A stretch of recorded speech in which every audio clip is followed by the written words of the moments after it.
Thérapeute pépite française qui a remporté le tournoi Challenger de San Remo en Italie, qui fait donc pour la première fois son entrée dans le top 100 ATP. Bien sûr, c'était l'une des infos de la semaine, victoire à San Remo pour intégrer le top 100. Et ça continue pour le jeune français. Je vous disais qu'il était à Estoril cet après-midi.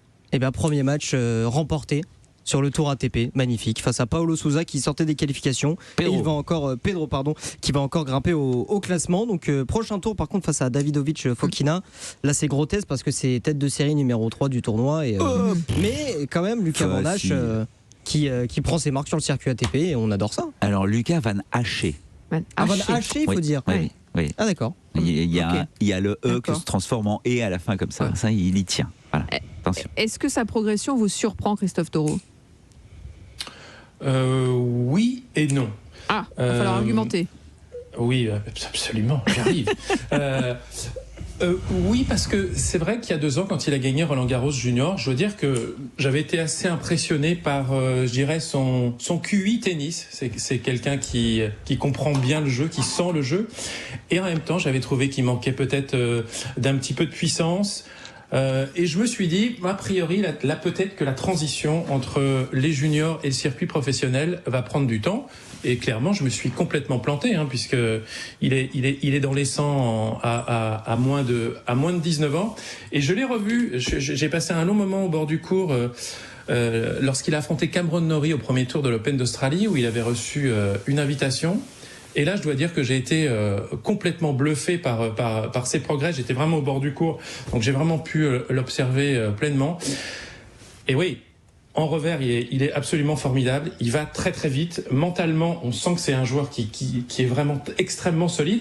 Et ce qui est super intéressant, c'est qu'aujourd'hui, effectivement, il fait partie des 100 meilleurs joueurs du monde, mais il a une marge de progression qui est incroyable. Je crois qu'il peut vraiment faire beaucoup mieux en coup droit, il peut faire beaucoup mieux dans le petit jeu. Je crois aussi qu'il peut vraiment mieux servir.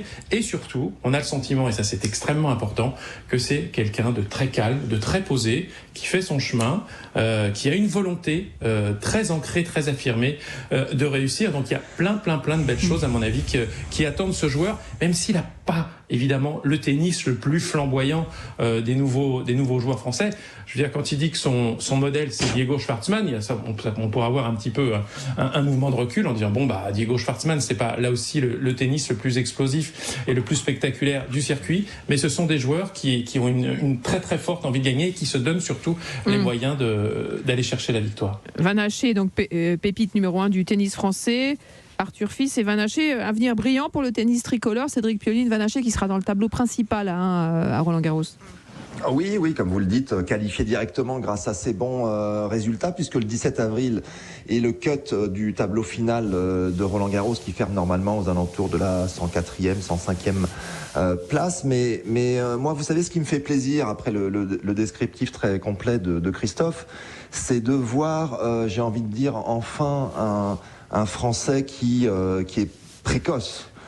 Qui est dans des temps de passage. Il y a eu un article qui est paru dans l'équipe il y a pas longtemps où il faisait justement un récap de tous les Français et étrangers d'ailleurs qui ont été à ce genre de classement à cet âge-là, et on voyait clairement que normalement il y a un avenir assez radieux qui se profile devant lui, et donc d'avoir cette maturité et de pas avoir cette moi, ce que j'aime pas trop, c'est qu'on est souvent dans une espèce de fatalité française où on dit oui, mais le français, il a une maturation beaucoup plus lente. Ils ont pas de mental. Voilà. Donc moi, ça, c'est ce qui me fait vraiment plaisir. Et vous avez dit pépite numéro 1. Moi, je dirais pépite numéro 1 bis avec Arthur Fils, qui est juste derrière, à la porte des 100 premiers, et qui, quelque part, a fait un parcours un petit peu différent, parce que lui, il a plutôt bien joué pour son niveau, avec 2 demi-finales dans des 250 en début d'année, alors que là, comme ça vient d'être dit, le jeune Van Hache,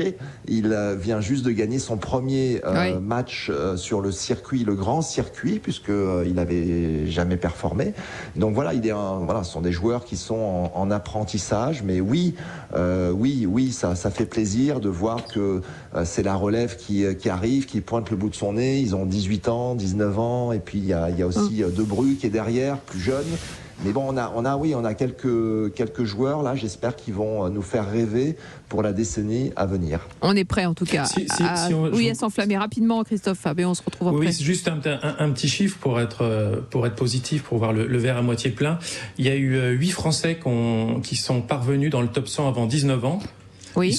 Ils ont tous fini dans le top 10, sauf un, qui est Fabrice Santoro, qui a été 17e mondial à son meilleur. Grosse stat. Donc voilà, il y a peut-être un bel avenir effectivement devant Lucas Van Haché.